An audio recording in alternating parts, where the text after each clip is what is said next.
the Roadshow podcast. Go hard. Go hard with fucking everything that's happening in the world. Oh, shit. Yeah. Like Trump winning? Fucking everything. Dude, so much good Tate stuff. just got let off. Did he? Yeah. What, like 100%? Yeah. They threw out all the allegations because they proved that it was fake. Today's a good day. And like, okay, so I've avoided talking about politics online completely because it's suicide for your brand. Yes. But when you do it on somebody else's brand. You're AIing me. This is all fucking... you're deep faking me right now. You're not actually here right now. See that Twitch? I mean, Okay, it's Katy fake. Perry. Have you seen that eye thing she does? Fucking hell. Dude, like, I've seen such a divide in humanity. And I read something the other day, and I'm a big fan of a lot of my friends who are quite clearly left-leaning or fucking left hard because our ideologies are the same. That's it. I feel like, yeah, a woman should be able to abort if she wants to. But I also feel like, hey, because you had unprotected sex foolishly, I mean, abortion's a bit of a cop-out for your, lack of protection, lack of common sense, and lack of fucking, self-respect. Right? Agreed. Right? And then, like, if you got raped or if you got, all that other bad shit, or if it's obviously going to do harm to you, or if it's got bad things, it's not going to be, what do they call it? Life, it's not, there's a word for it. Life optimal. Optimization. It's going to be retarded. Right. Like... Do you think finances fall under that same thing? So if like a lady tries to get a guy's money, do you think that's a negative thing, or is that the hustle of women? Because I've seen a couple of stories now of women that just try to have kids with dudes just to get their funds or to get back at them financially. That is a family fucking issue. Like, right. But yeah, like each to their own. But like, man, going back to the whole, like my ideology, the abortion stuff. It's like, if you want to abort, go for it. Right? Am I pro-life? Yes. Am I pro-life within reason? More so, it's like a conditional thing. But then people go, "Oh, you can't be pro-life," and then so, if the baby is not going to, function well throughout its life, Yeah, you just have to kind of say, "Idiot, look, this is what I'm dealing with. I'm a human. Yeah. I believe more than just binary options. Yeah. There's more to it than just it's conditional." One strain of thought. Yeah, A lot of people will do that though, dude. They were world like, is... "Oh, Sev thinks like this. Let's put him in that box." Yeah, exactly. Well, fuck that, dude. No. But the most important thing is, if your opinion is different to mine, I respect you completely, and I'm not going to argue with you.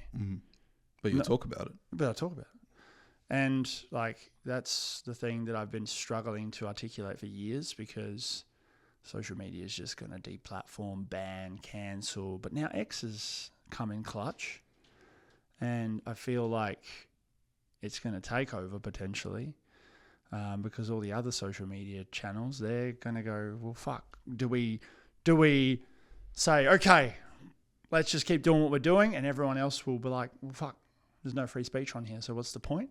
And then they're fucked. Or they go, fuck it, let's follow the lead of X. Do you think that'll happen? Like, they're the first turning point? If the left can't keep up, do you think these technocratic monsters can change their ways? I think they should just create a separate category. So like, you go on TikTok, you want to go on Red. Yeah.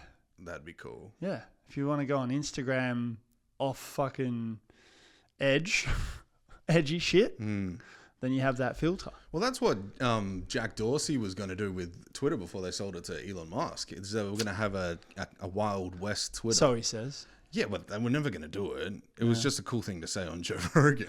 Like, it was like the thing to be Joe Rogan's friend. Yeah. With peak interest, right? Yeah. So the ideology, second one is free speech. Yeah. Non-negotiable. But they say, oh, free speech means someone can hate on someone. Okay, fucking let them hate on them. Yeah. If someone bullies you, then shit. tell them to fuck off. You have the free speech to do that. Correct, yeah. Or if you feel ashamed about something, don't say, oh, we should make this a thing. No, take the shame and be ashamed. Have you seen those memes recently? Yeah. It's like instead of going, hey, we need to make this a thing, like, oh man, I'm a minority. I'm getting, oh, I did this. Oh, I did this action. Oh man, people are telling me off. Guys, come on. This is my thing. This is okay now. It's like, is it though? Just be ashamed, man. It's okay to be ashamed. And they're making everything shameless. Again, I'm trying to articulate it better, but like, what I mean? That pushes to a really, really severe line though, because then what I started hearing at the end of like halfway through this year was, what was it? Age affirming love, where they were like, let's accept pedophiles for what they are. It's like, what the fuck are you talking about now? Like, it went to gender identity, and it tried to go racial. Like a white woman was like, I'm a black woman, and she got beaten the fuck out of. And they were like, no, we don't accept that because that's just that you're not oppressed enough to say that you're black. But now there's like this push for like pedophiles to be like, hey, we need love too. And you're like, wait, what the fuck is going on there? How can they think that that's the next logical closure point? Like, why does that person need closure? They need the testicles ripped off or uterus fucking ripped out. But it's also like a lot of I'm not defending pedophiles at all. It's the worst. But they're born. A lot of them are like it's in their fucking DNA. Yeah, or it happens to them illegal, and then they do it to someone else. Yeah, it's only illegal if they act on it, right?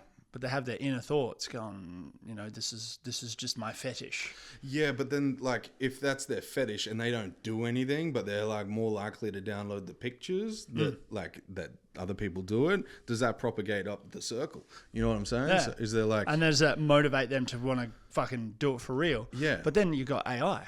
What if they design an AI version? But then the argument is again, what if that makes them go, I want the real thing now? Yeah. And then fucking away they go with the liberals. Theo Von said you should they should disguise midgets. I've seen that. Yeah. I've seen that. So stupid. So good. Yeah. So what's the next point? So free speech.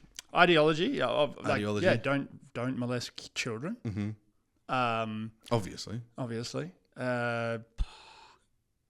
Yeah. Allow yourself, like one should be able to do whatever they want. Freedom of self. Yeah, without having to, obviously within reason too. And if we go back to the biblical shit and do a full reset from that, we're better than we are now, I reckon. You reckon? Right? The 10 Commandments. Yeah. It's just like and the Bible and the Quran. I see you got the Quran over there.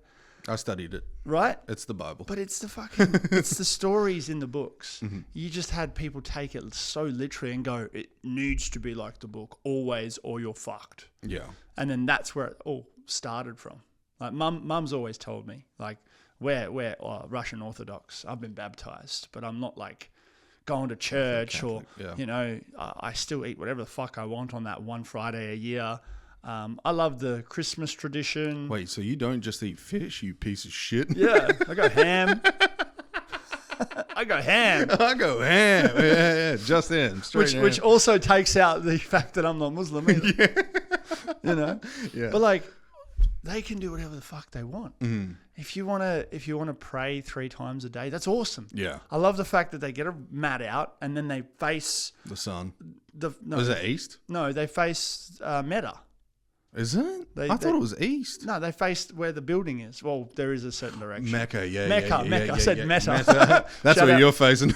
No, Mecca's sponsored by Meta now.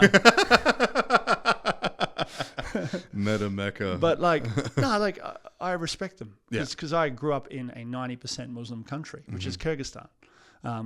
Because it became Kyrgyzstan straight after Soviet Union collapsed. 1992? 1991. 91. which is the year I was born. Right. And I would hear the prayers and shit every morning. Whoa. Old mate in the tower. Yeah. You know?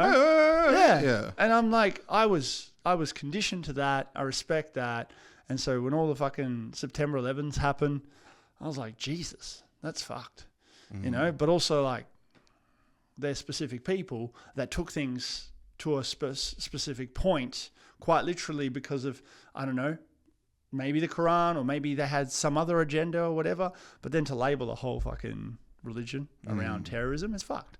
And now, the awkward questions I have every time when say they go, "Where's your name from, Sev?" And I'm like, Oh. Russia. And they're like, "Oh, I can see that face." It's like when you, it's like the face that people make when they catch an Uber and they order an Uber and the first fucking name they see is Muhammad. They're like, "Oh." I feel that now. Yeah. I feel what they felt. Yeah. But I'm just like, I understand. Right. Like, it feels like that. And then they start the conversation like, "So Sev, what side are you on?" I was like, What side are you on? What do you mean?"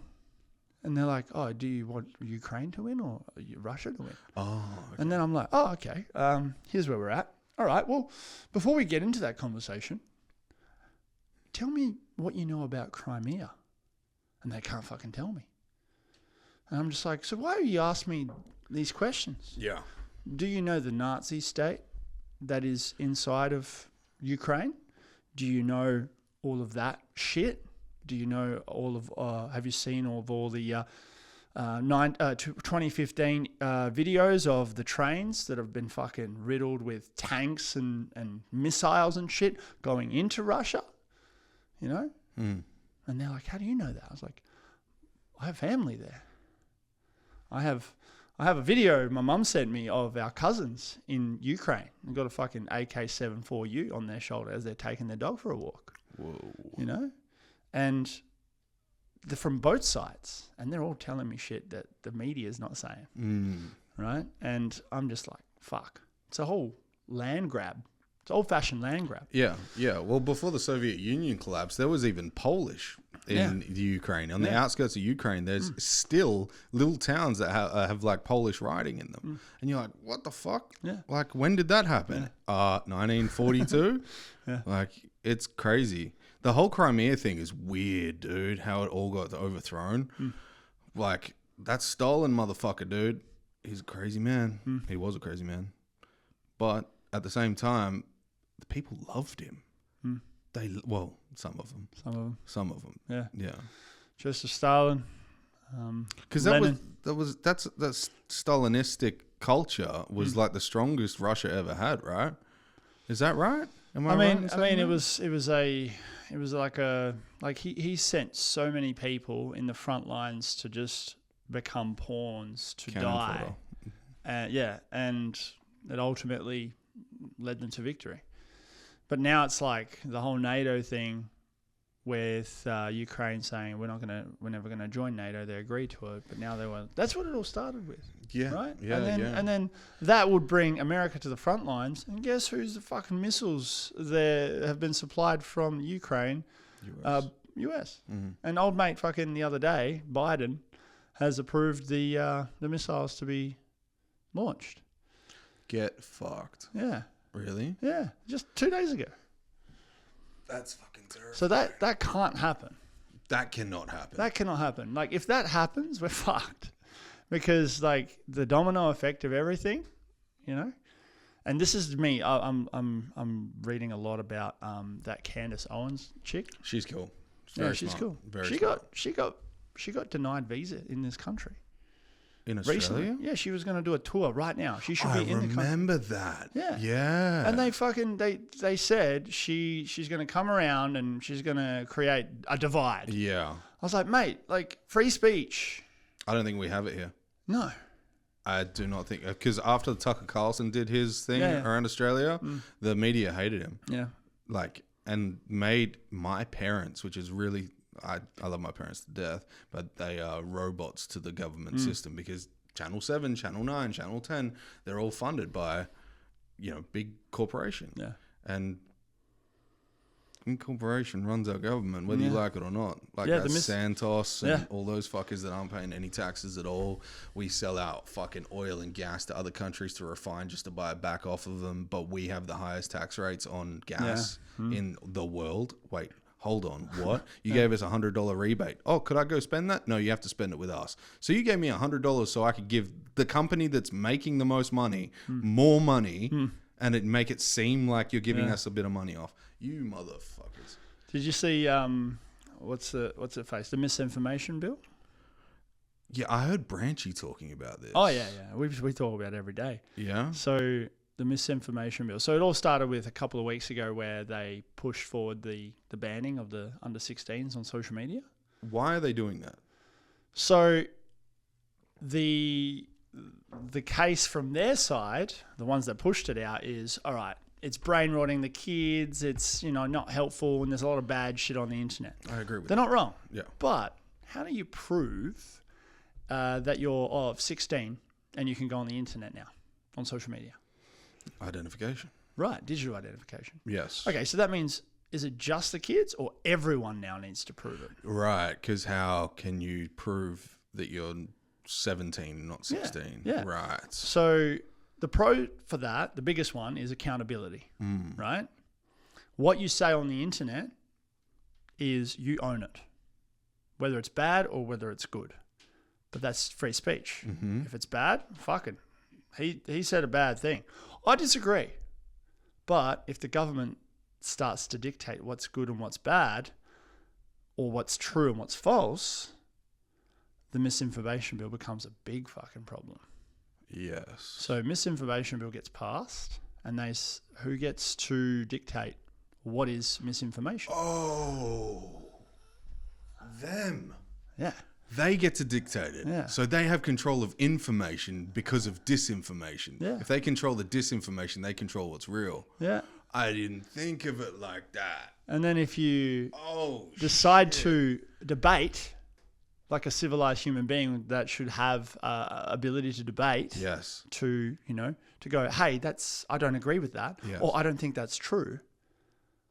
Flagged, misinformation, deleted, cancelled, deplatformed, shadow ban. So this is the cancel culture on steroids plus government. Yeah. Whoa. Yeah.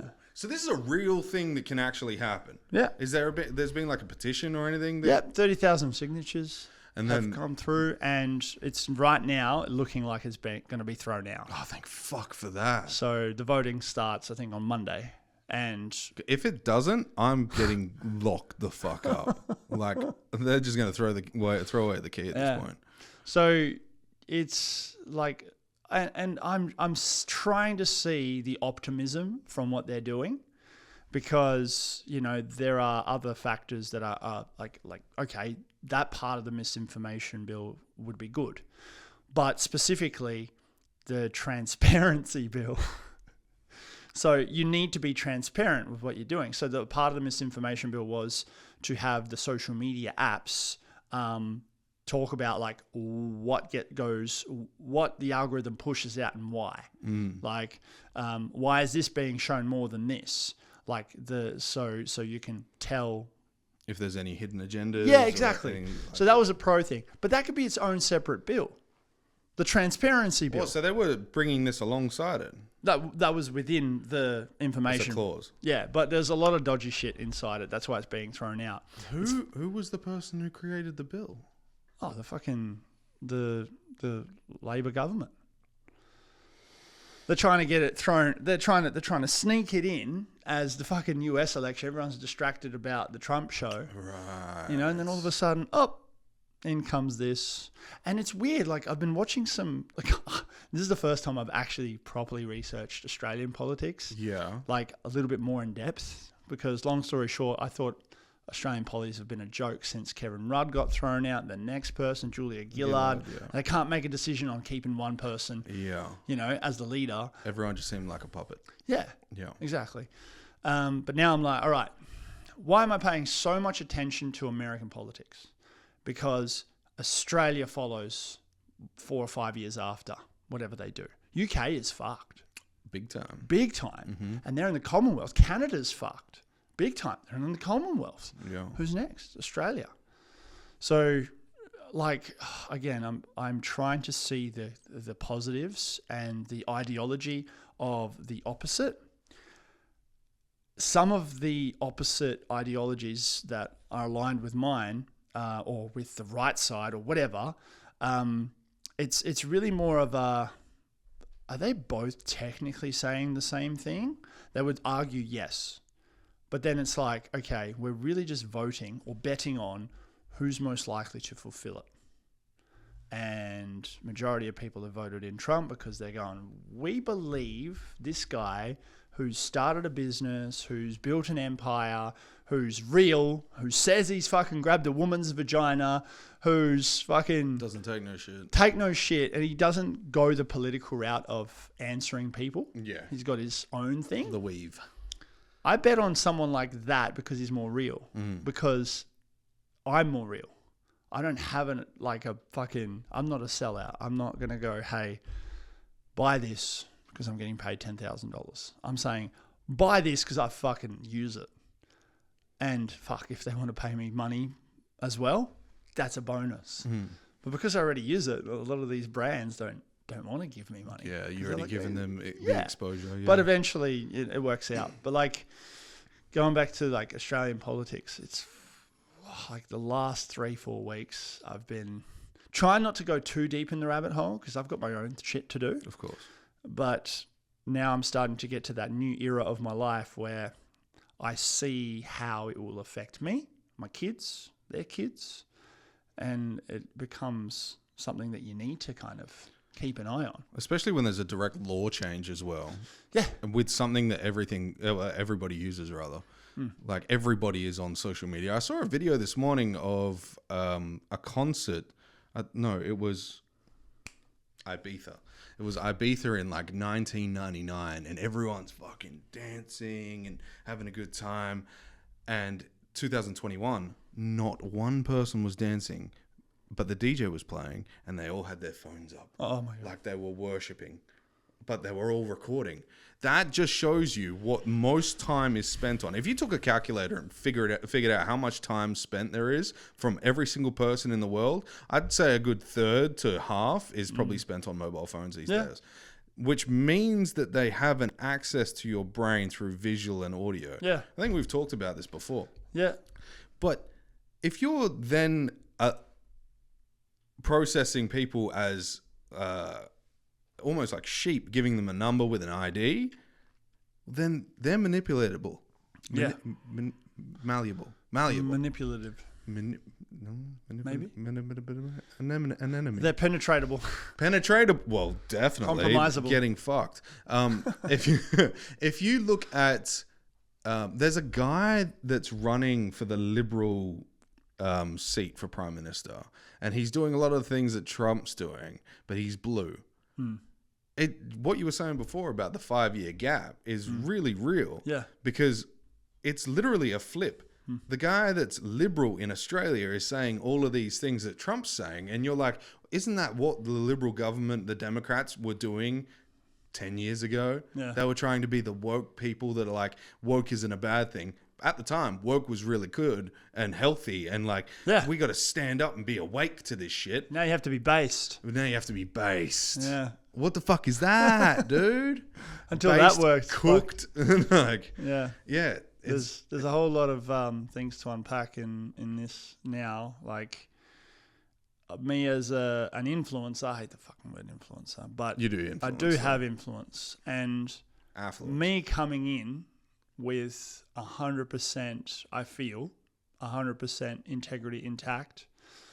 That's actually the one thing. Have you ever been asked this question? What's the one thing you'd like to see above someone's head about them, but they could also see that above you? Like, what's the stat that you would see? Body count. Everyone says that. No, I think, that's a good, lies. How many lies? How many lies? Yeah. So I've got one that is a little bit more broader than that, but has that in there. Right. How authentic you are. Ooh. Yeah. Right? Yeah. I Like that. are you full of shit? Yeah. Are you a little bit full of shit? Yeah. Some of us are a little bit full of shit. Yeah. You know? But like, what is the ultimate agenda? Right? Are you here to be selfish? You know? Or are you here to fuck people over? Or are you here for a greater cause? Or do you believe you're, you know, because then it becomes an interesting like scenario subjectively. Like, I feel like I'm here to help the kids to not go down a brain rot path of fucking e-scooter vaping, scrolling zombies, right? Because that's all they are now. I want them to go, oh, fuck, Sev's there. Sev's content is funny, but now it's real shit. I'm growing up. There's going to be a time when they're going to be on their phones and they're going to go, fuck, I'm 18. I got to go to work. Wait, what the fuck do I do?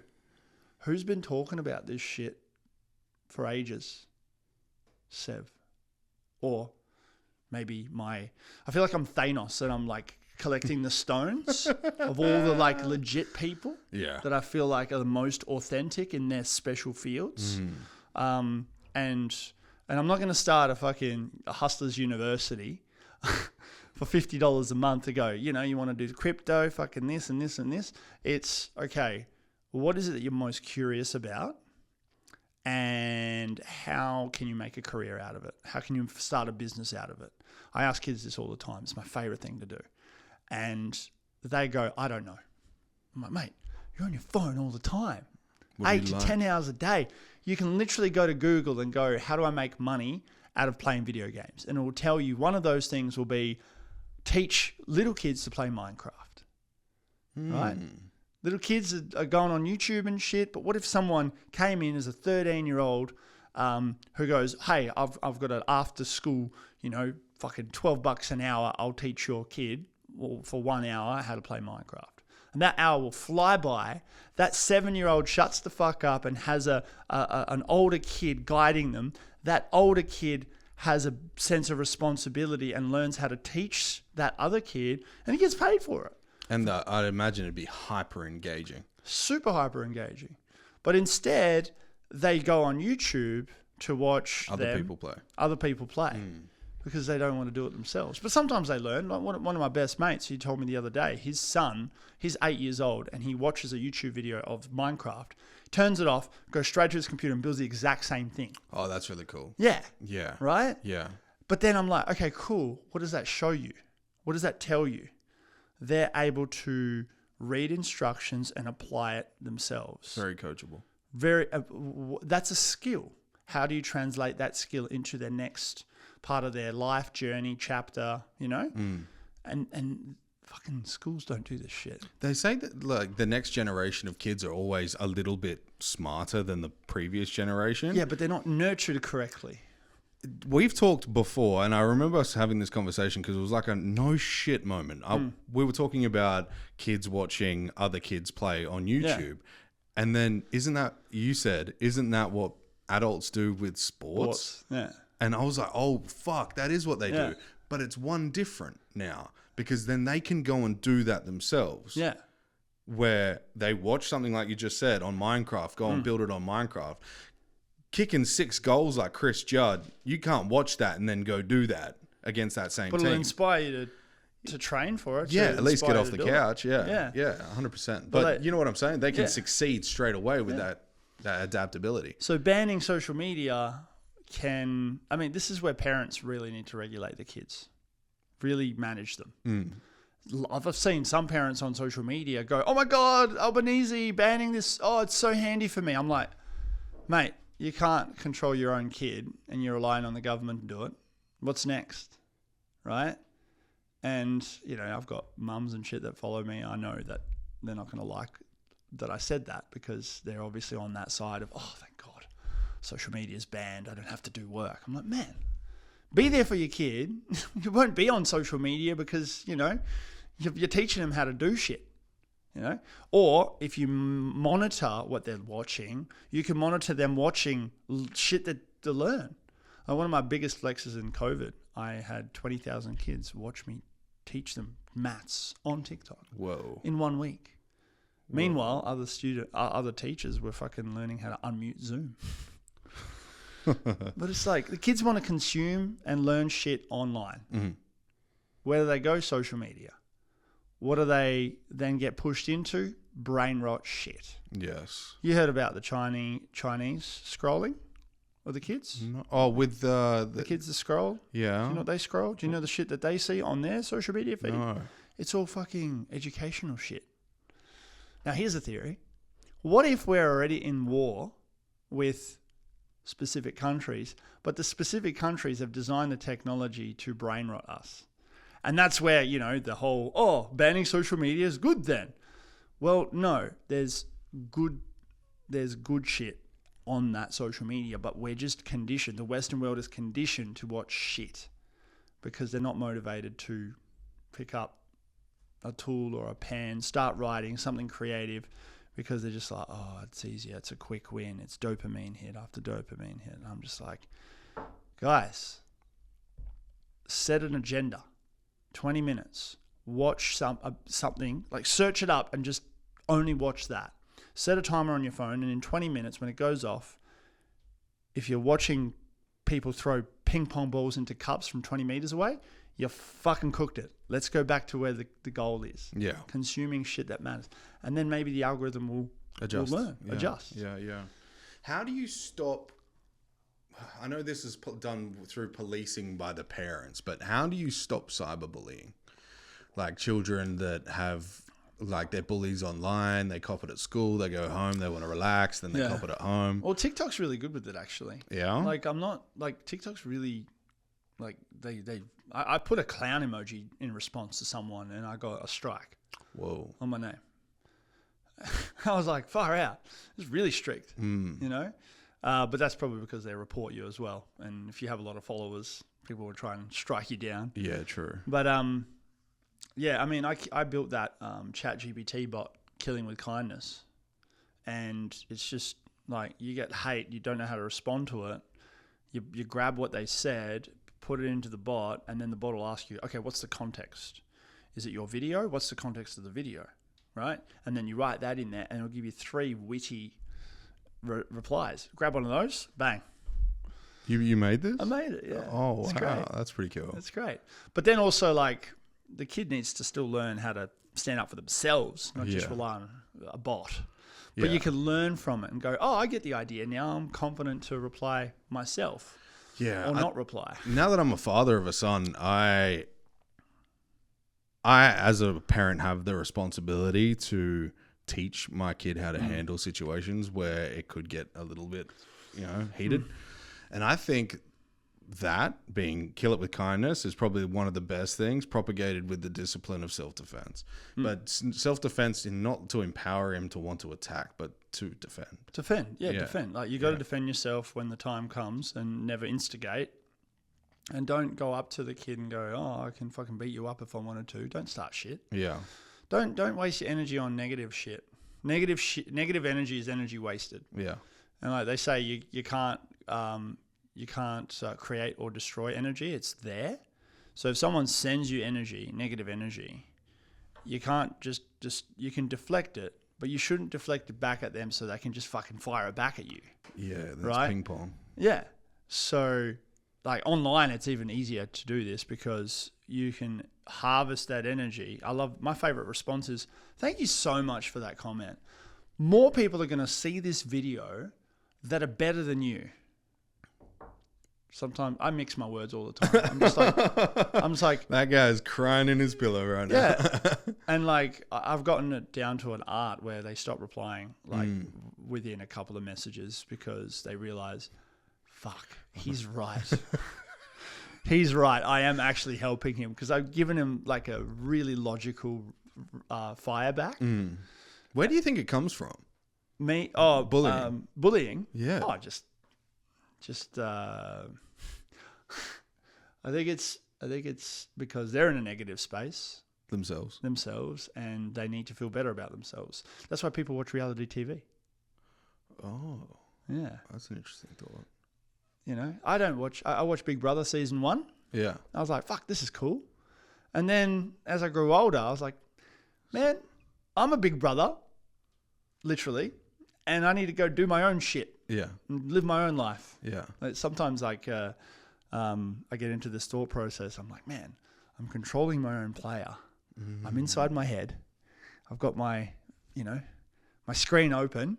It's fucking 64K. It is. 100K fucking ultra and like 1,000 frames per second or whatever. 100,000. I'm like, dude, colors are great. Colors are intense. Colors are great. Sounds all right, But yeah, I prefer watching someone else's fucking life. That's bizarre to me. Now, here's another theory. This is my thing I've been compacting for a while. I don't want to shit on people's likes, hobbies, interests, and loves for specific things. If you're a movie guru, fuck yeah, sick. You love cinema. You love the art of cinema. If you're a sports fanatic, sick. You have a sports team. You know the history of them. You love the art of, kicking a footy around. You like going to music festivals, right? You love the music. You love the artists. The drugs. The drug. New clothes come out. You love the brand. Yeah. Fuck yeah. New summer piece. This is going to look cute on me that I'm going to take a photo of and put online, right? This is all great. You want to be a fashionista and all this shit, amazing. But the problem is most of these people also stack up these things. And they're like music, movies, fashion, the latest fucking this, sport, all of that. Great. Oh man, I've got so much going on. I'm like, do you though? Or are you still unhappy about your job that you have to do whilst everything else around you distracts you? Does that make sense? Yeah. So overconsumption to distract. And not overconsumption. It's moderate. It's everything's moderated in theory. Yeah. But what I'm saying is everything. So the music, I listen to music every now and then, not all the time, right?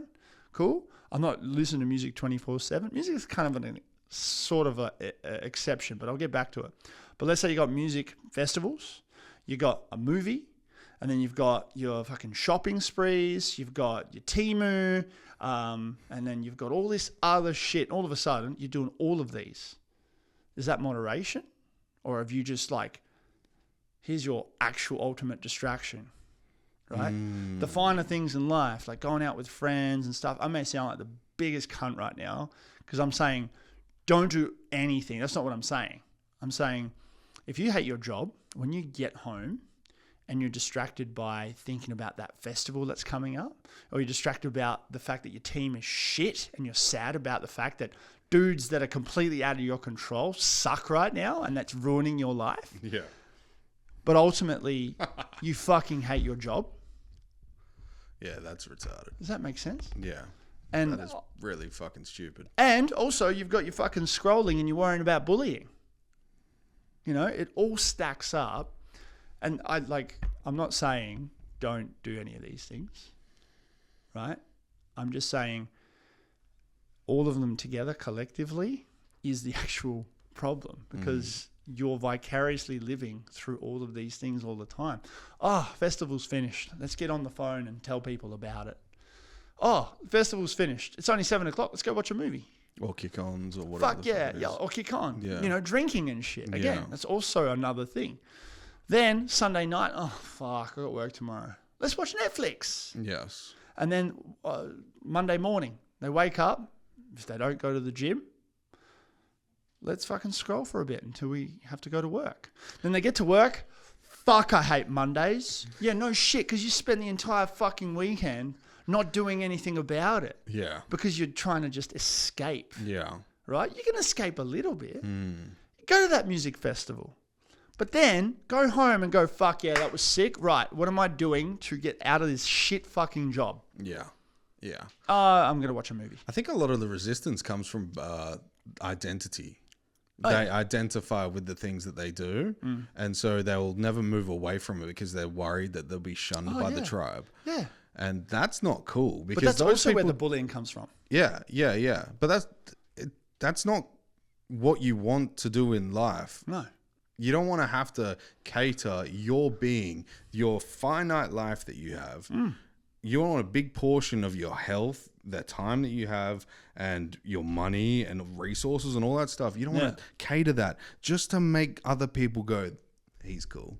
Yeah, I like him because he does the thing that I do, and we have fun together. But really, what you've got going on in life is, I'm going to this music festival, but I don't have enough money. I don't know how I'm going to pay for drinks. Maybe I'll just do drugs instead. But my friends are going to be there, and if I do drugs, they're going to want to have shots with me. I don't know what to do, and there's this giant vortex of fuck my life. Yeah. But then they got to go to work on Monday. And then reality kicks in. Yeah. But then they try and scroll the photos that they tried to take, and they're like, "Oh, give me a little dopamine hit of the memory of what fun I had." Yeah. But that's not real. That's just an experience. If you had financial freedom, then you wouldn't have to scroll on your memories to get a little dopamine hit, because every day's a dream. Yeah. That's literally where I'm going with all of this. That's where I want my personal brand to be. Yeah. Right? It's not about financial freedom. It's about living your best life.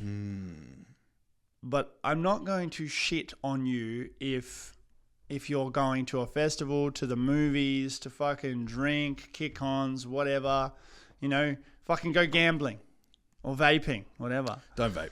No. Scared. But like, I'm just saying that I'm going to repeat myself until you realize. Right? I talked to Branchy this morning about this. He goes, you can't just tell people, if you don't do this, you're a shit cunt. You got to tell people, this is how I'm living. This is what I reckon works. This is what I reckon is optimal. You can disagree with me because fucking we still got free speech at the moment.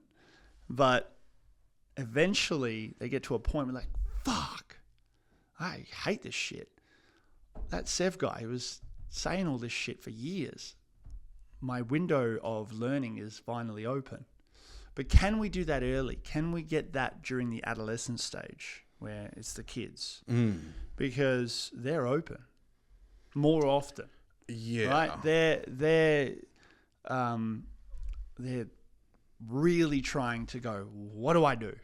But the school system goes, fucking work, theory of this, theory of that, and then all the kids are like, we're on Snapchat, get on Snapchat, streaks and fucking. Show us your tits. No. Yeah, and then it's like, after school, everyone's going to the mall.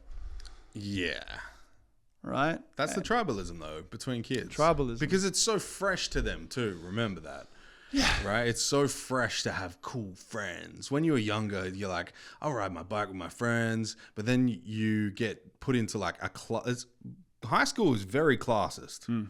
Like there's the cool kids, there's the outcasts, the guys that rarely come into school, there's the math kid. That's how it goes. That's tribal thinking, I guess. But then somewhere along the way, you get an idea of who you don't want to be and who you want to kind of resonate with.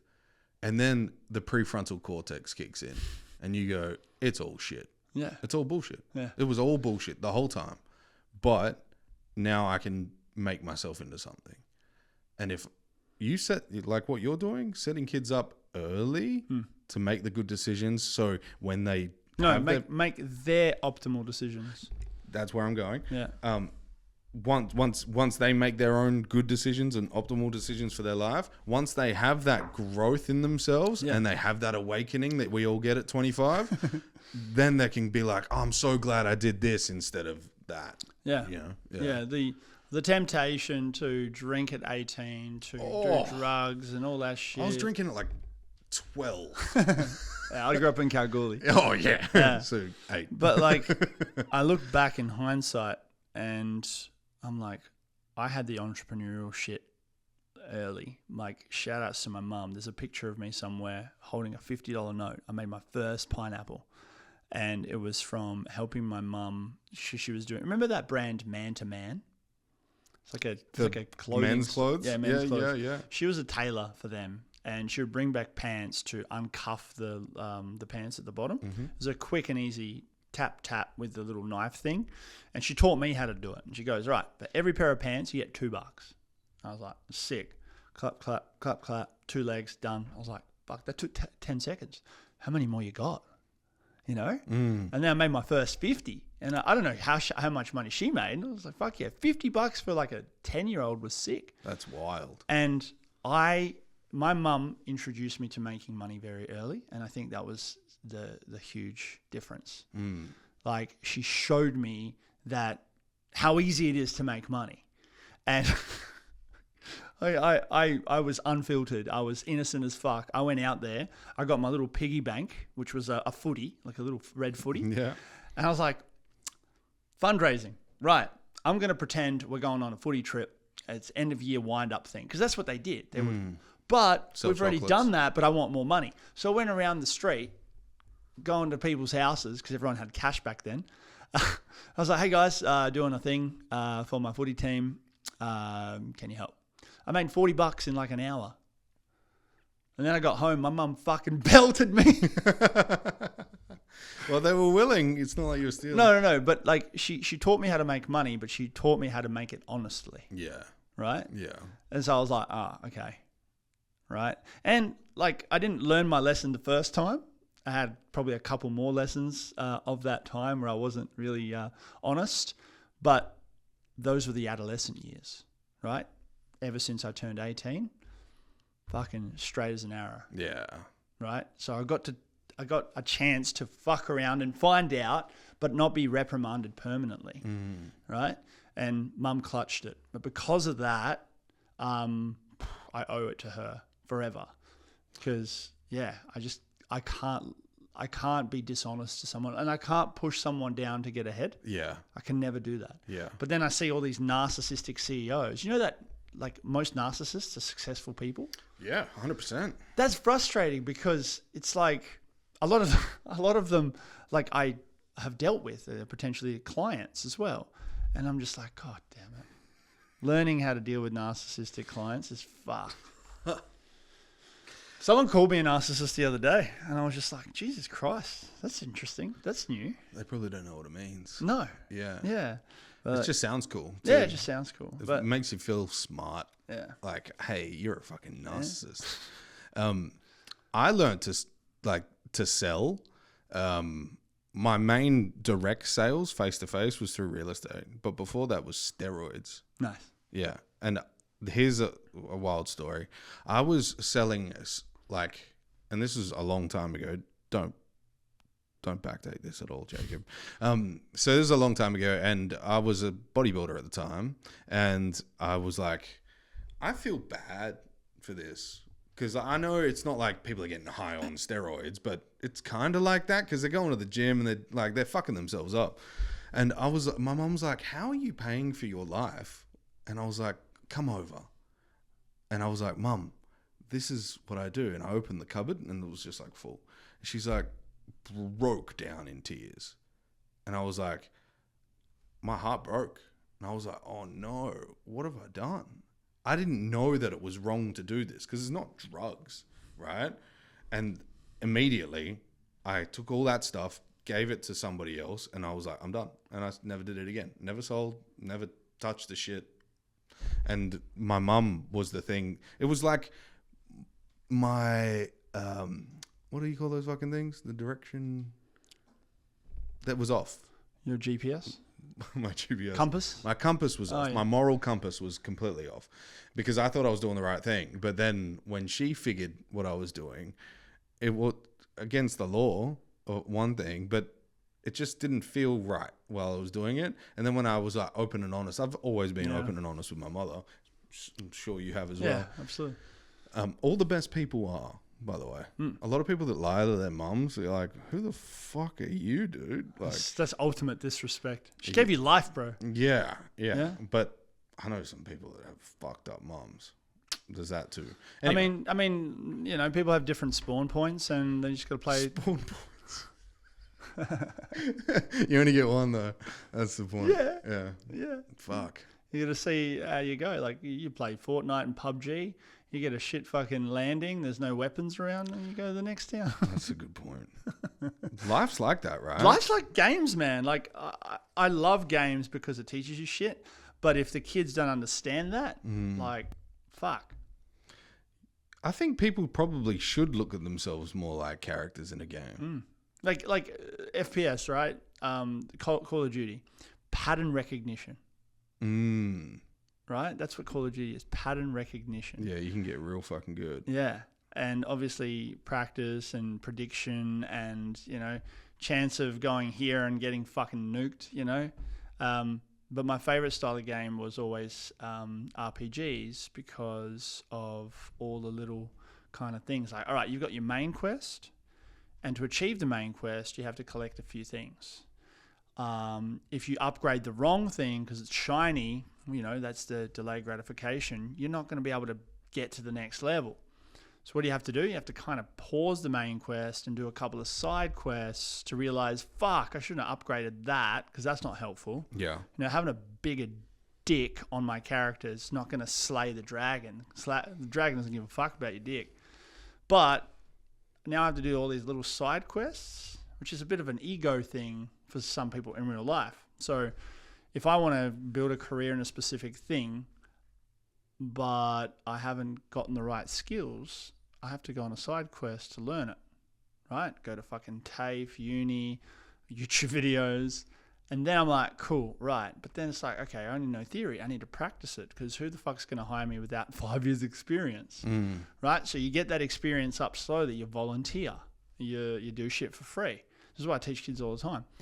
And then you go, hey, I'm ready to slay that big dragon now. And the big dragon can be that boss who won't hire you. But now you've got this portfolio of wins. You're like, hey man, check out how much better I am than the current staff you have. Obviously still metaphorically speaking, and kids don't want to do that. But the reason why they don't want to do that is not because their main quest was wrong from the start. Yeah. Like the dead giveaway for kids is if you don't want to continue on that main quest, you don't want to do the little side quest to help you get ahead, you're playing the wrong game. Yeah. That's it. And it's like, what game are you playing? Do you want to have a business? Do you want to work for someone? Do you know that there's 3 types of workers? So you've got your worker bee, you've got your intrapreneur, and you've got your entrepreneur, right? Worker bees are the ones that have been institutionalized through school, and they get a job, and then they go, yep, clock in, do my thing, clock out, not my problem, right? And people call that in the Matrix. Yeah, wages. Yeah. Yeah. No disrespect if you fucking love that, but there's so much more to life because of the vulnerability that you have, right?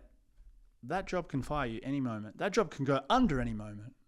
And then what now? Yeah. How do you survive? You have to pivot. If you're in your NPC state and you go, oh, fuck, wait, where'd the company go? Wait, where's my salary? Oh, fuck, I have to find another job. Oh, fuck. This is all I've been doing for 20 years. What the fuck? NPC should be no pivot character. I love that. That's great. Yeah. I love that. Did you just come up with that? Yeah. That's awesome. It should though, right? Non-pivotal character. Non-pivotal character. And pivoting is my third pillar of what I try to teach. Yeah. Right? I think I've told you my other two, which is self-awareness and financial freedom. Yes. Or financial fitness. Because financial freedom is that's a quest, right? Correct. But yeah, going back to the 3 main types of workers, you get your worker, and now you've got your intrapreneur. An intrapreneur are rare because they don't want to risk owning the business, but they want to help the business flourish. Yeah, so like the best salesman at a company. Yeah, but if the company doesn't realize their value and they don't help them grow and give them incentives and, holy shit, you've made me fucking 10x I've ever done. How's $200,000 sound? But they go, oh, I want to keep that. They're greedy. They don't realize without that person, they wouldn't have made that $1 million. So why wouldn't you give them that 20%? Yeah, I knew a guy that was selling wine. Yeah, and I worked in the company with him, and he would do $1 million in wine sales, where everyone else was probably doing $50,000. And what happened? They didn't pay him any more, and he is still there. So there is the case where they don't move on, but. But that's the worker. I would call that's that a worker bee. Yeah. That's a worker bee. Yeah, like the intrapreneur, right. And I'm not saying it's an intelligence thing. It's a self-awareness thing. It's a know your worth thing, right? If you're truthfully happy to just say, hey, I made you $1 million, sick. Hopefully I can make $2 million for you next year. Same time next year. Any bounce back? Fuck that, dude. Fuck that. Right? But then when they unlock and they go, holy shit, why can't I do this for myself and keep all the profit? Right? I see, and I'm starting to get into business development as well. It's fascinating because I'm seeing these CEOs who are old timers now.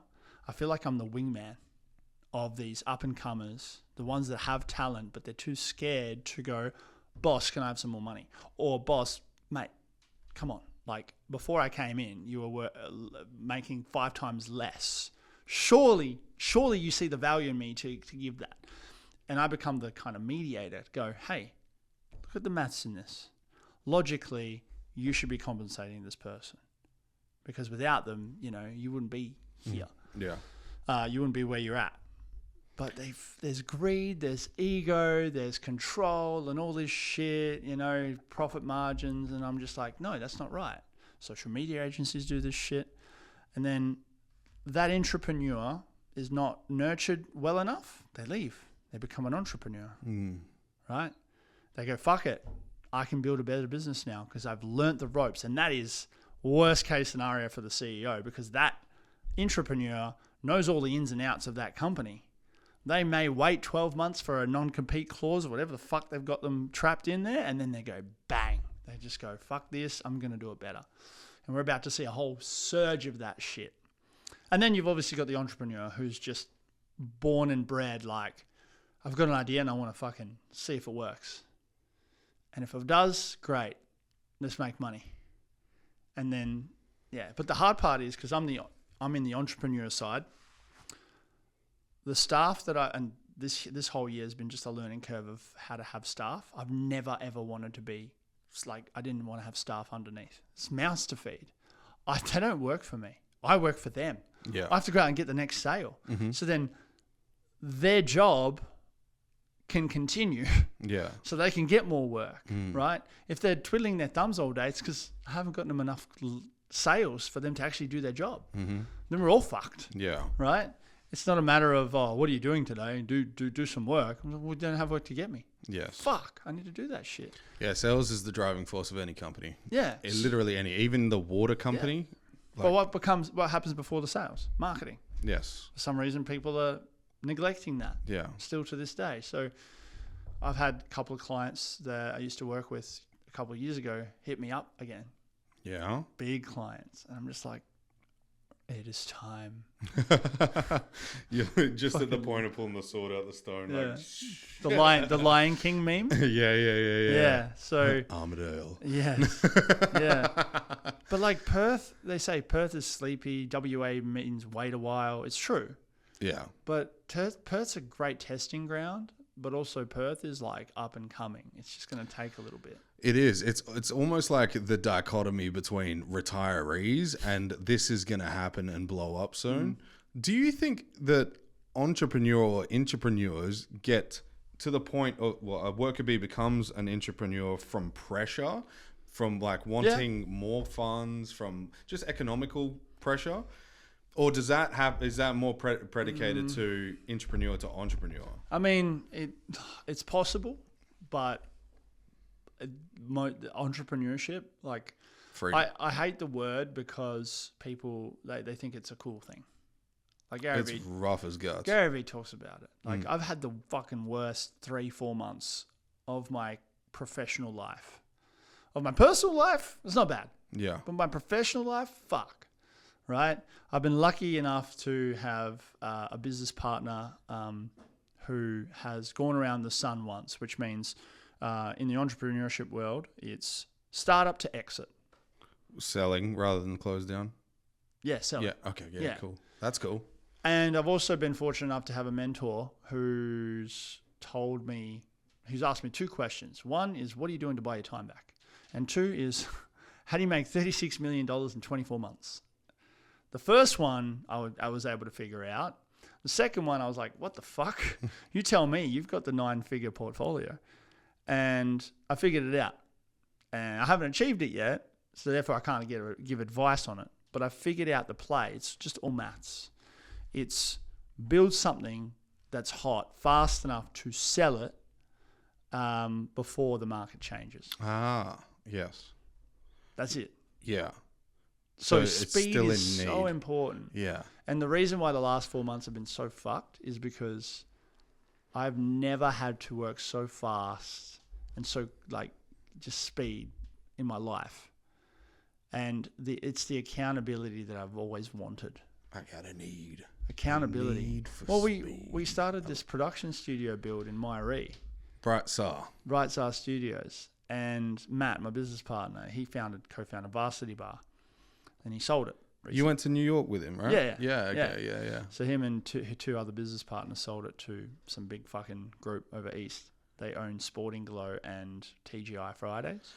Oh shit! Really? Yeah. Oh fuck. Yeah. But the way that Matt tells me all these stories and all these little business things, it's interesting. It's so interesting. There's a story. And he didn't sell Varsity because Varsity is valuable. He sold Varsity because it makes that company more valuable. Right. So I was like, fuck, that's so cool the way that he spun that. And Varsity was never about a hospitality restaurant group that sells fucking Americana shit. Varsity is actually a marketing company that sells burgers. And that's the philosophy that comes from America. Marketing needs to come first. Branding needs to come first. If I come up with a product, or if someone comes to me saying, Sev, can you help me? I've got an idea. How would you like monetize it? Or how do you do it? It's like, tell me your idea first. And if I can't instantly get an erection from going, holy fuck, I can see the content for days, it's going to be fucking hard to push it. Yeah. You know, but I see a lot of businesses and companies try it. And I'm just like, I don't, it's kind of like a conflict of interest with me because like, I don't want to tell them that their idea is shit because then they won't become a client. But then where's the ethical part come in? True. Enter business development. I think that's my natural progression. You think? Absolutely. Because I have people who have ridiculously good ideas. They come to me for marketing help because they want to go to the next level. But I ask them a couple of questions about operations. And I'm just like, what the fuck? How have you not like blown out, like burnt out? And then like a month later, Sev, I'm overwhelmed. I'm going to have to cancel this podcast.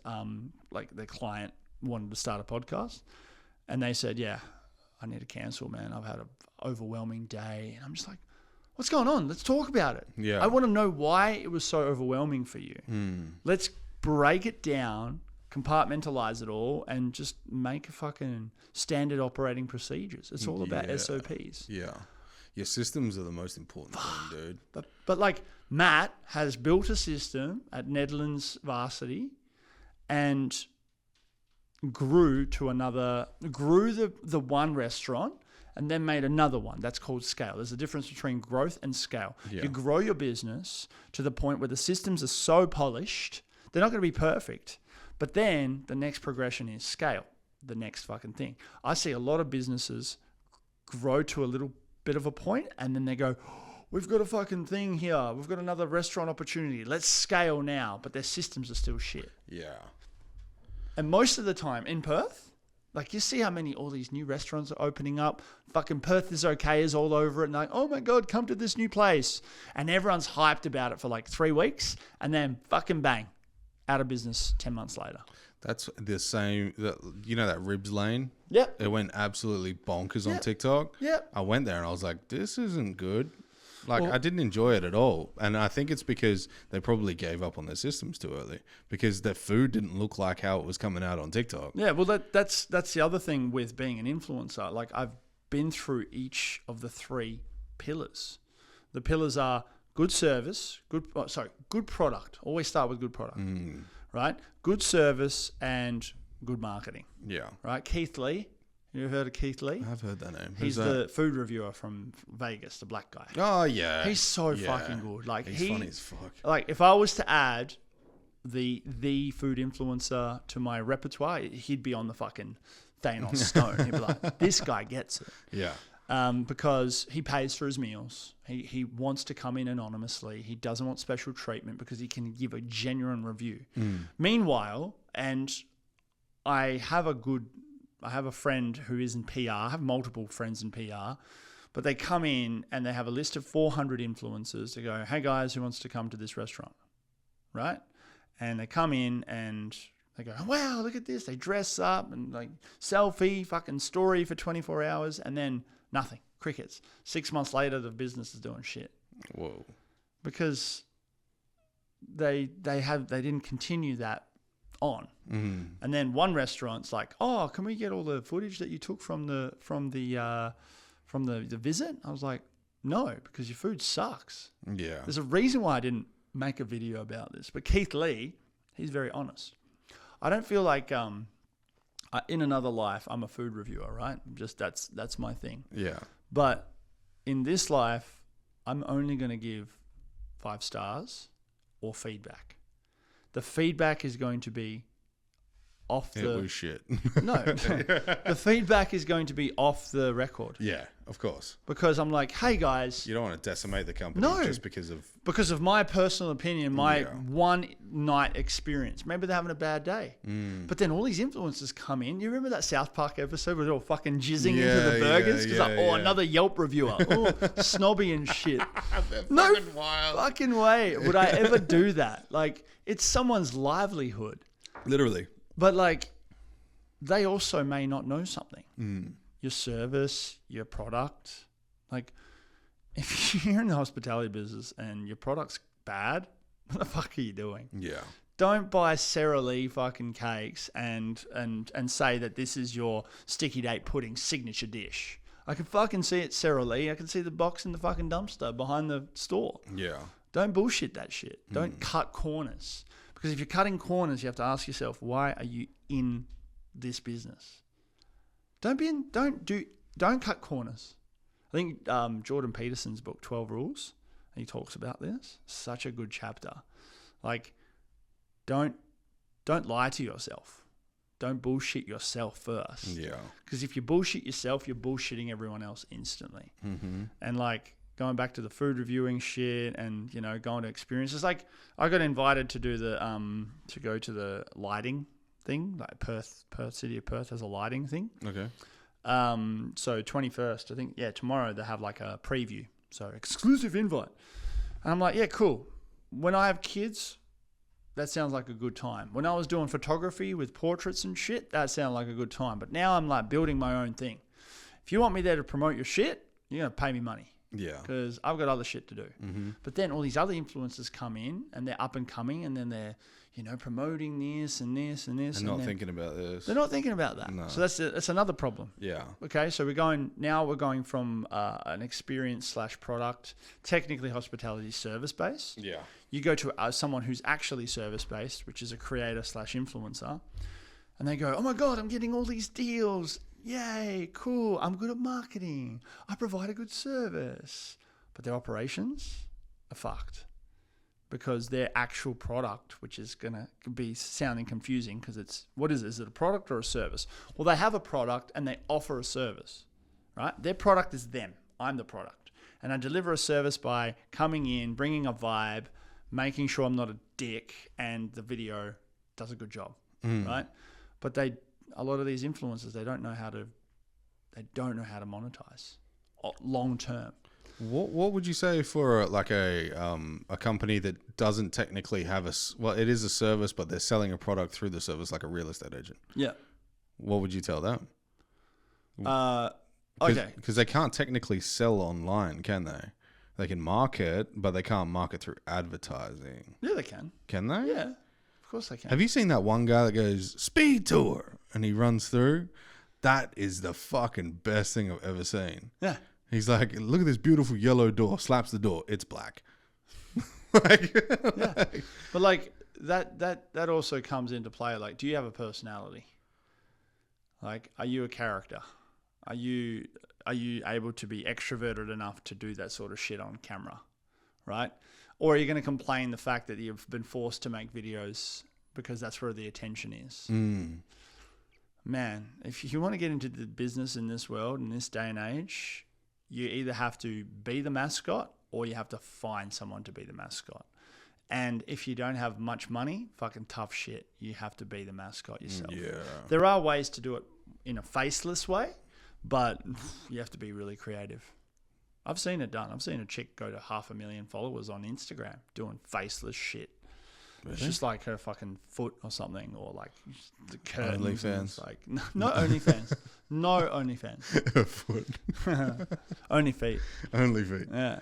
But I don't know where I'm going with this rant, but yeah, the influencers, I'm starting to see some of the ones that were doing really well a few years ago. Yeah. They're starting to spite the agency that, excluded them from other opportunities because they had to do it through them. Yeah. I had an agency hit me up last year. They said, Seva, we want to take you on. We managed Logan Paul and all these others. And I had a look at them. I was like, I don't think so. They're full of shit. So they don't manage them? No, okay. It's just fucking facade. But I looked at the contract and I was like, okay, so you want to take 20% of all the things you bring in. Okay, fair enough. Deal.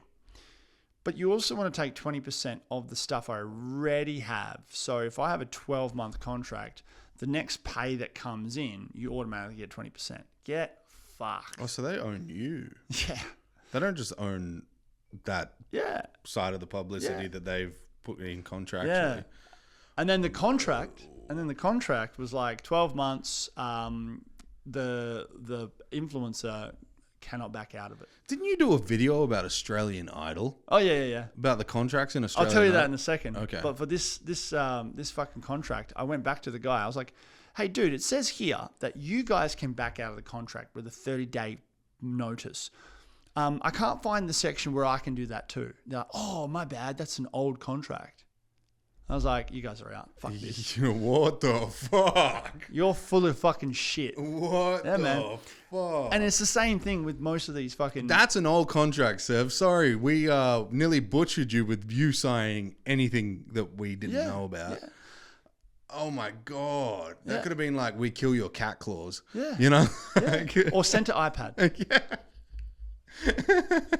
I love South Park. Everybody, I love South Park. But the Australian Idol thing, it wasn't actually Australian Idol. It was some fucking island one. It was like a shittier version, Wish version of Survivor. Oh, okay. Right? Right. So they hit me up and said, Sev, we want you to be on the first one. I was like, Wish Survivor. That's fuck so yeah. funny. Sick. This will be funny. I'll probably get kicked off within the first episode because I'm just going to do rogue shit. Yeah. Unless they like that. Anyway, so we had like a call and they're like, yep, sweet. We love it. Blah, blah, blah. Yep. Just go and fill out the form. Right. I was like, oh, cool. I'll fill out my details and shit. No contracts. Now I went and put in the email. So the form would be sent out to me. And then before I pressed enter, I looked at the terms and conditions of putting my email in for the form to be sent to me. The terms and conditions were literally the contract. They hid the contract in the terms and conditions because I'm getting a form, putting my email in was the signature. Whoa. So I looked at the fucking terms and conditions and literally said that I've got screenshots. It said, any and all footage is of our property. We can make you look bad. We can cut it up and make you look like the villain. I'm paraphrasing, of course. Yeah. But I was like, what the fuck? No. So What then- the fuck? So then I screenshotted this shit. Yeah. And then I went back to the girl because they DM'd me on Instagram. They always fucking do it on Instagram. And then I just sent it to her. I was like, do you know that this is your job? This is what you're getting people to sign on to? He goes, what do you mean, Seth? I was like, look at the fucking screenshots. This is the terms and conditions that I'm about to say yes to by just putting in my email, you fucking cheeky fucks. And then she just replies, I think this conversation's over. I reckon it is, cunt. Fuck you. Yeah. Fuck you and all your bullshit. Yeah. Right?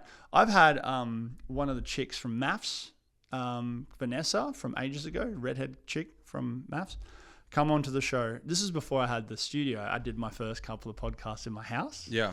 We sat there for 3 hours watching the YouTube, like the episode that she was mainly featured on. Okay. And we broke down the entire episode.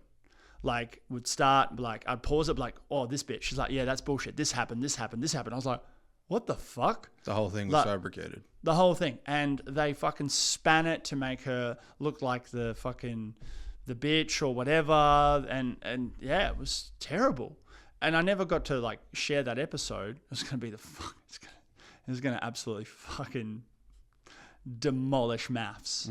Like, you know. I don't think people will stop watching that. But she would have They're fucking addicted to she would have that got shit. sued already, I reckon. Oh, right. But like, so you never put that nah. episode out? Well, she asked me not to, even though You'd want to. I really wanted to, but Yeah. yeah. But I, out of respect, but She should do it now to get back in the pages. yeah, fuck that. But like, when I see people go, oh, I looked at maps. I watched maps tonight. That was a really interesting episode. I'm like, man, why are you vicariously watching something that's obviously produced to make you feel better about yourself because they're having a domestic and you can't even fucking find a boyfriend?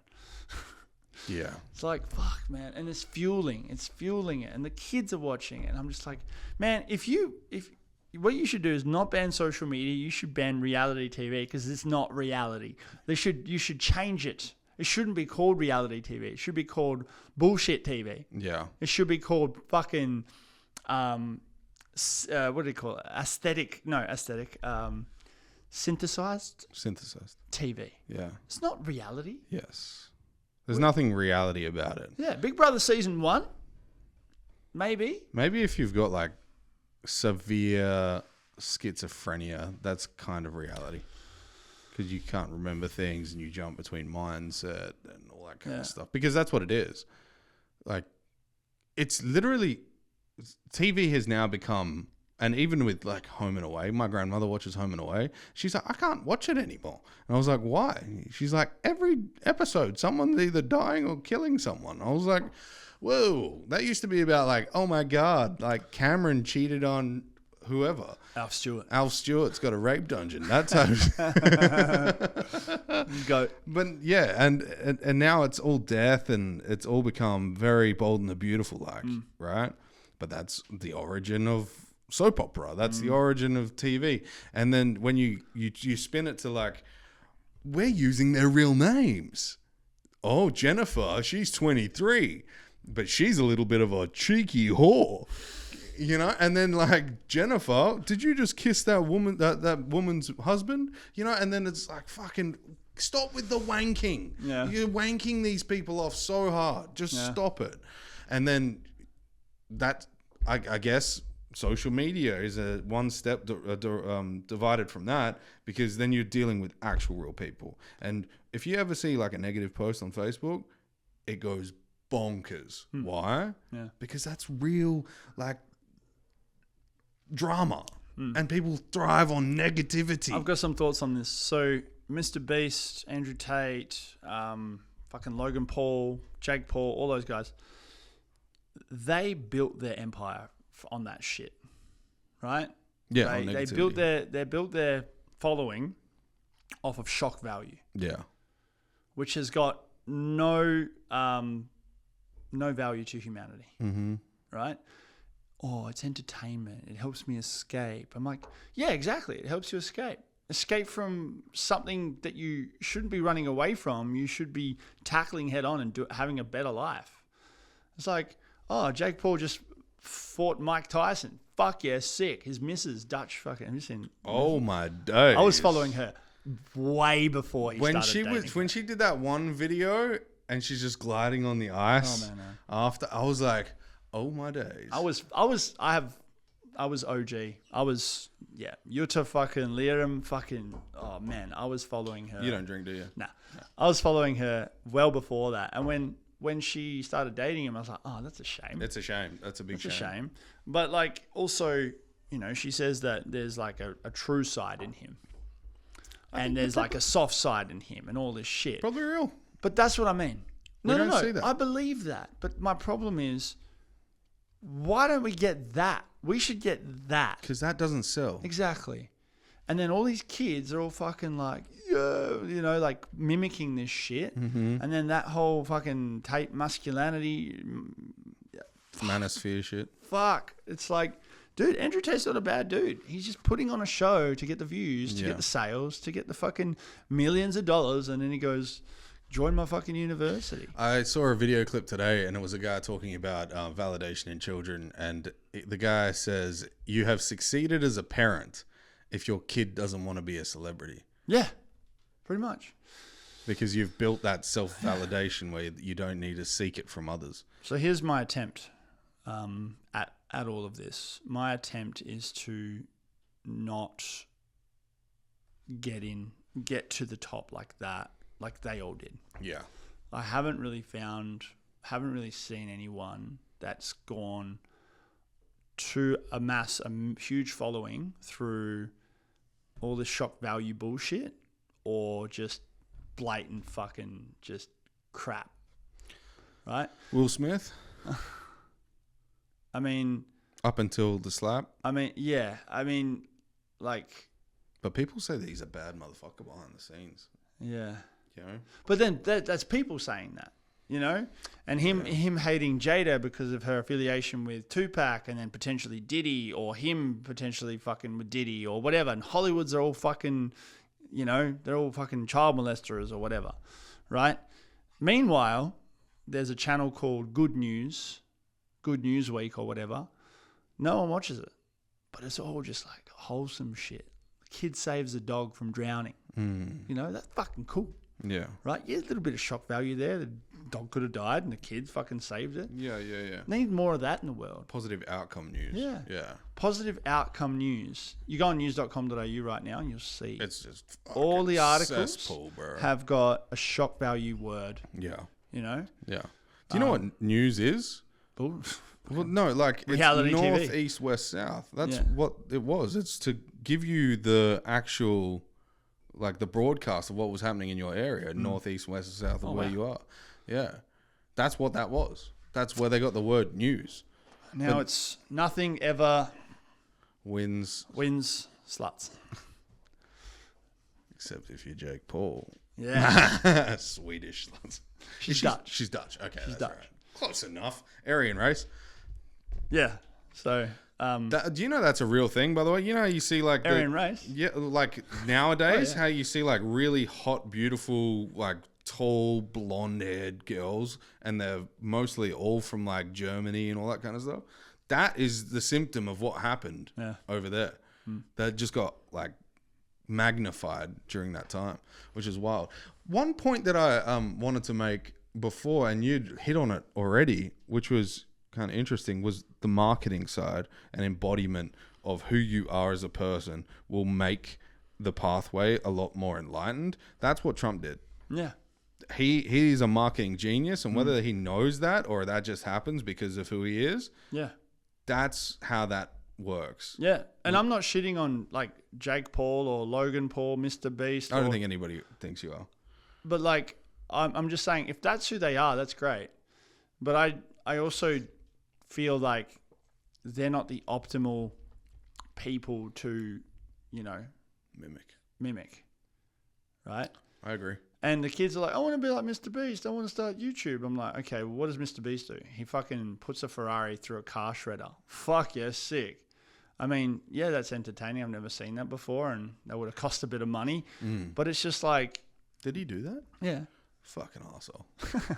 Like, you can't just enjoy a handmade Ferrari. But like, he is a talented motherfucker. He made a 20-minute video seem like it was 2 minutes, you know? Yeah. That pattern. But the problem is like, is it possible to do that with education? Is it possible to create a 20-minute speed run of going, here's how you go from this to this? Yeah. It is. But people don't want to do it because, oh, well, you just gave all the secrets away. Well, I'm sure there is, because Michio Kaku, the guy that, you know who that is? Michio Kaku is a astrophysicist, but he was like the pioneer of the Hadron Collider. He built one in his fucking, like his garage. Yeah, I've seen that. And he does these 4-hour seminars, and it feels like half an hour. Yeah. Like, it's so engaging. Like, he just goes into in-depth, like, what the human race could be in stage 1, up to stage 3 of progression, where we're consuming stars for energy. We're doing that with solar grab right now, but he means like eating stars. I'm like, for 4 hours, but it feels like 30 minutes, dude. It's wild. It is proper wild. Oh, I wonder what the environmentalists will say. Oh, you can't eat that star. It's going to fuck up the nebula. Yeah, that's a vegan star. Don't eat that. Oh, shit. But like, imagine eating a star and harnessing that energy with the amount of energy we've been able to harness since we invented fucking solar harnessing, imagine this whole fucking star and how long we would last with fucking power as a human race. But the thing is, we would eventually invent things that would require that power, like quantum, and like, and it's like in the little SD cards and USBs and fucking shit in the storage. You know, you've got your Fibonacci sequence. You know, your 2, 4, 8, 16, 32, 128. The seashell onwards. Yeah. You know, we're up to terabytes now. We're up to fucking multiple terabytes. We've got NAS systems and shit, and we need faster internet to be able to transfer that. And that's getting smaller as well. Yeah. But then what about the energy side of things, right? That's the big one. Like, energy is... There's two parts to the future that I'm very concerned about. And that's, where are we going to get our dopamine once our phones are in our heads? And two is energy source. Because there's only so much you can get from solar, nuclear. If everyone has a quantum computer, that is going to fry the fucking grid. Unless we can eat a star. Unless we can eat a star, or we can harness solar flares and coronal mass ejections. That would be cool. Yeah. If a solar flare went off and like our power, you know, like when you in Monsters Inc., you get the scream and it goes ding, ding, ding, ding, ding. Yeah. Like that would be sick if like the sun spits out a whole amount of energy and we can just grab it. That would be madness. Yeah, and like just holding it. Yeah. In a little thing. Yeah, dude. Imagine that. Because technically it's not, well, it is fission, nuclear fission is a constant implosion where it's pulling in hydrogen and offsetting photons, which is like, what the fuck? But you can, like the size of the sun, they say could be eaten by a black hole and be pulled down to the size of a pin. Like, you can't even imagine that. Like, the sun is 1,000,000 times bigger than the Earth. Yeah. But then it just gets sucked through this hole and it down to a pin. Yeah. How much energy Oh man. is in that? Yeah. Like a neutron star, a neutron star apparently has one gram of neutron star is like the whole universe, the weight of the whole universe, right? And I'm assuming something like that would happen at the base of where the black hole goes. A neutron star is probably in there. Yeah. But they can't regulate that. It doesn't have a gravitational field. How the fuck? They've only now, since the James Webb telescope, has now been launched out and spread because it has the hexagon pattern that spreads out. They have now taken photos of a black hole. Wow. And the images are insane. I'll show you after. I'm not connected to the internet. It'll kill the podcast. But yeah, they're insane images, but they can still not measure it. It doesn't have a gravitational field. Yeah. Are you staring? No, I'm staring at myself sometimes. I'm going to put the camera angle on that when you do. Good. Yeah. No, like I want to see the black hole. I want to see your black hole. It's pretty nice, dude. Sorry, I love talking about space. No, dude, like I've got a science degree, so. Do you actually? Yeah. In what? Physics? General science. Oh, okay. So like high school science? Yeah. Yeah?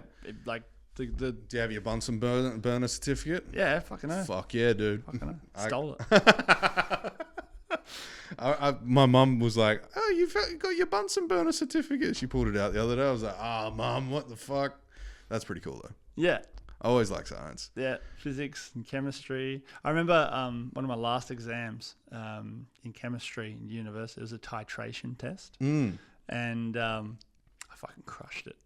I set everything up because you had to like write it all out, and my lecturer walked past me, and like he goes, "What?"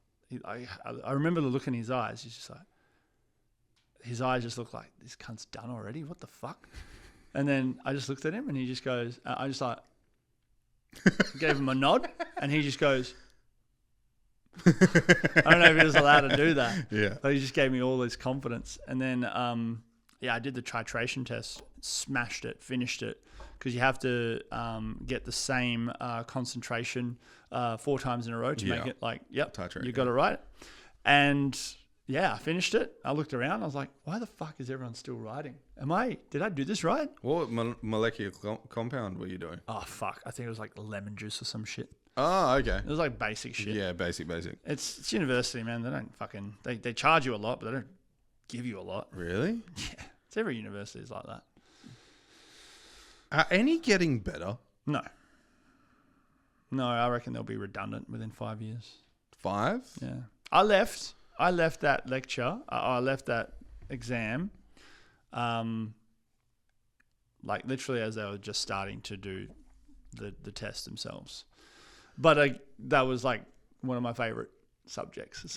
So I crushed it. But the 5-year thing, I think it's because going back to nurturing your self-awareness as a kid, if you hone in sooner, and it's not a race, and that we'll go back to the pivoting part in a second. If you discover something that you're interested in and you hone in on it and you research and you understand everything about it as much as you possibly can in the time you have at school, if that's the field you want to get into, awesome, go to university. But make sure you study beforehand what jobs you can get out of it. More importantly, figure out if those jobs require a university degree or if they just require experience. Yeah. Right? It's like an apprenticeship. So go and shadow someone that is doing your job if you can. That's why it's called work experience.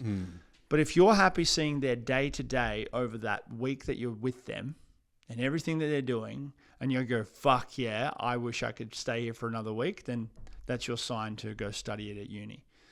But then make sure you figure out how you can bypass uni to get there quicker. Yeah, like can you get a scholarship or... Yeah, not a scholarship, but like get into the job sooner. Oh, so like non-education means. Yeah, but like the thing with uni is it helps filter out all the plebs and the cowboys who may go, oh, I reckon this would be cool to do. And then 1 year into uni, you're like, fuck this. But the problem with uni is a lot of the units that they do is like high school. It's a lot of it's not relevant. Right. Or it's outdated. Or it's taught poorly. Some fucking lecturers just like quietly quit and goes, yeah, cool, let's do this slide, watch this slide and do this exam. And like, I remember the physics exam I did. I studied the previous exams because I had a feeling the exam was going to be the exact same. Not because I wasn't good at physics, but I was just curious. I remember for like a whole week, I literally memorized the previous year's exam. When I opened up the exam that day, it was the exact same fucking thing. I nailed it in 30 minutes. Oh, shit. There's a rule where you can't leave in the first 45 minutes. And I was just like, holy shit. And I'm just like, on the last page, I'm looking at everyone. And I'm just like, they're all on the first page. oh, fuck. And then I'm like looking at the teacher. Oh, there's a couple of they're not the actual lecturers because in the exam, it's like, out of like they got like random old people from somewhere, like spawned out of nowhere, probably from fucking nursing home down the road, and I like to sit with people. Yeah, and then I'm like finished, and they're like, "Are you done?" I was like, "Yes." They're like, "You can't leave for another 15 minutes." I was like, "Okay, I'll sit here." I'm just sitting there like, "Oh, fucking nailed this!" Oh, couldn't believe it. Right? That's sick, but terrible. But yeah, terrible. That's really bad. Like, come on. Do you think there should be a fuck it clause? Like if you sign up for a hex debt, they don't charge you for the first year because you might not like it, so fuck it. That should be there, right? It should be there. Education should be free, but it's... But if you want the certificate... Well, it's accountability, right? It does make sense. Well, in these fucking, like, webinars and shit that you want to sign up for... The attendance rate is less if it's free. Fascinating. Right? But if you put $20 on it, your attendance rate will be higher because people will go, well, I fucking paid $20. I don't want to waste it, so I may as well go. Yeah. Right? And the higher that number is, the higher that $20 goes to $50, goes to $100, your attendance rate not only gets higher, but you have more people that are serious about coming and watching it. Yeah. In theory. And then you have That's what Brandon says too. Yeah, that's where I got it from. So with uni, it's the same thing. It's like, all right, it's going to be fucking $10, $12, $20,000 per year. They're going to show up. $4,000 per unit. Are you here to fuck around or are you here to find out? Yeah. And, this is where university has a place still until it won't because of AI and a lot of other shit. The units that you pay for, it's like, okay, was it worth it or was it not? And a lot of them bow out. The big thing that universities don't really do is they have a bridging course. They have are you smart enough to go to uni?